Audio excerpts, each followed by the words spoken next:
right now, behind the closed doors of Milton Keynes and Maranello, there is a level of panic we haven't seen in Formula One for over a decade. While fans are waiting for the 2026 season to bring closer racing, the teams are realizing they may have created a monster that nobody can tune.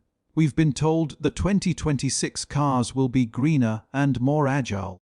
But the data leaking from the simulators tells a much darker story. A story of cars running out of battery halfway down the straight at Monza and engines that sound more like industrial generators than the apex of motorsport. Today, we are going deep. We're uncovering the secret struggle between Red Bull and Ford, why the loss of Adrian Newey is a bigger disaster than the team is admitting, and the hidden technical loopholes in the FIA rulebook that could hand the 2026 title to one team before the first race even starts. Let's look at the numbers because they are staggering. In 2026, the power split becomes an almost perfect 50-50. Currently, F1 cars get about 160 horsepower from their electrical systems. In 2026, that number triples to 470 horsepower. That sounds like progress until you look at how that energy is harvested. The FIA has officially removed the MGU-H, the component that recycled heat from the turbocharger to keep it spinning and generate free electricity. Without it, the entire burden falls on the MGU-K, which recovers energy only under braking.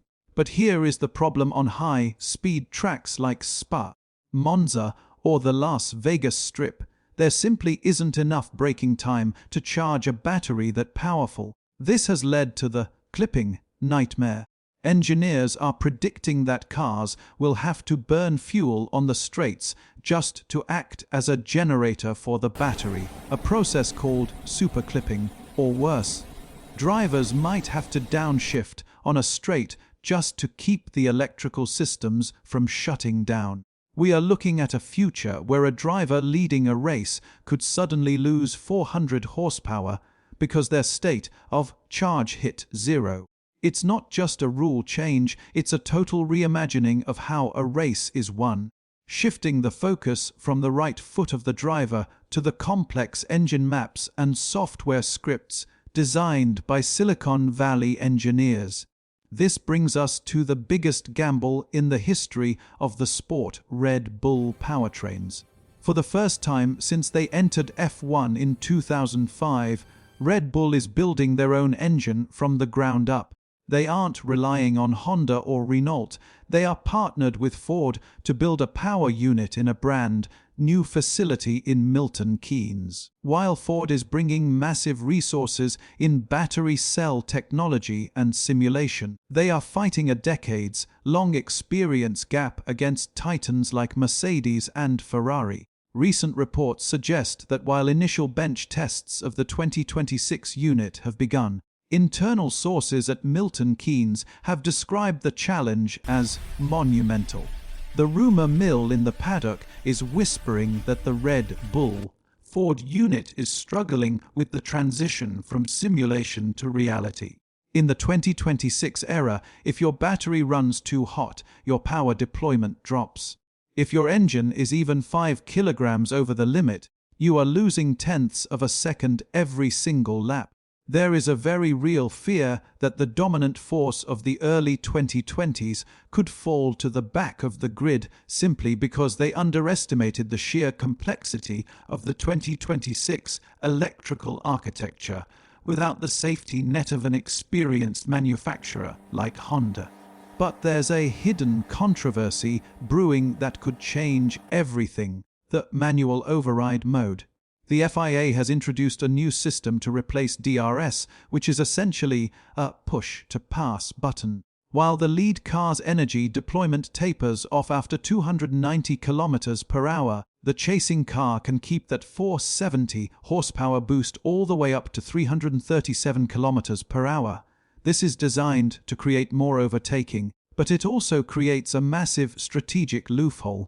If a team can figure out a way to trick the fuel flow meters, which will now be measured by energy content rather than just mass, or optimize their straight mode aerodynamics better than the rest. We could see artificial racing where the faster car is actually punished for leading. Sources have also alleged that some teams are looking at compression ratio tricks. By using advanced materials that expand under specific heat loads, they might be achieving a higher compression than the 16:1 limit during actual race conditions while remaining legal during static FIA inspections. If one team perfects this thermal expansion technology, the 2026 title could be decided in a laboratory before the cars even reach the grid in Bahrain. To compensate for these heavy, power-hungry engines, the FIA has introduced active aerodynamics. The cars will feature straight mode and corner mode. This involves front and rear wings that move to reduce drag on straights and increase downforce in corners. However, early shakedowns have been a sobering reality check. Simulator tests revealed that when the rear wing opened but the front wing didn't compensate, the cars became undrivable, spinning out on straightaways at 200 miles per hour. The FIA had to scramble to mandate an active front wing just to keep the aero balance stable. We are moving away from the pure mechanical grip and toward a gadget era where the driver is more of a pilot managing systems than a racer fighting the wheel. The cars will be 30 kilograms lighter and significantly smaller.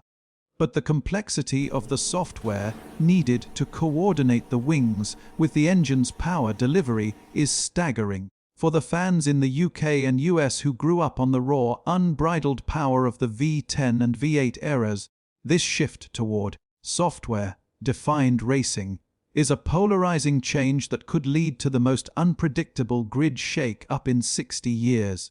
So, who actually wins the race to 2026? While the world is watching the drama at Red Bull and the struggles at Mercedes, the smart money is moving toward Audi and Aston Martin. Audi has already achieved a critical milestone by firing up their full 50/50 hybrid powertrain at their Neuburg facility. They have been working in total secrecy since 2022, building a 3,000 square meter technology center specifically for this engine. On the other hand, Honda is moving their world-class expertise to Aston Martin. Honda currently has the most efficient ERS system in F1, and if they can translate that to the 2026 rules, Lawrence Stroll's massive investment might finally pay off with a world championship. Even the FIA is worried about the potential for a massive performance gap, already discussing catch-up options for manufacturers who fall behind. The 2026 regulations have created a technical vacuum, and the team that fills it first won't just win a race, they will dominate the next decade. The stakes have never been higher. The technology has never been more volatile, and the potential for a total collapse of the current pecking order is 100%. The final piece of the puzzle is the fuel. For the first time, F1 will run on 100% sustainable fuels. This isn't just a marketing gimmick, it's a massive chemical engineering challenge. These fuels have different combustion characteristics than traditional petroleum, meaning every single valve, piston, and fuel injector has to be redesigned. The partnership between Audi and BP, or Ferrari and Shell, is now as important as the driver in the cockpit. If your fuel partner can't find those extra few megajoules of energy within the strict FIA limits, you're dead in the water. We are entering an era where the global formula is changing forever.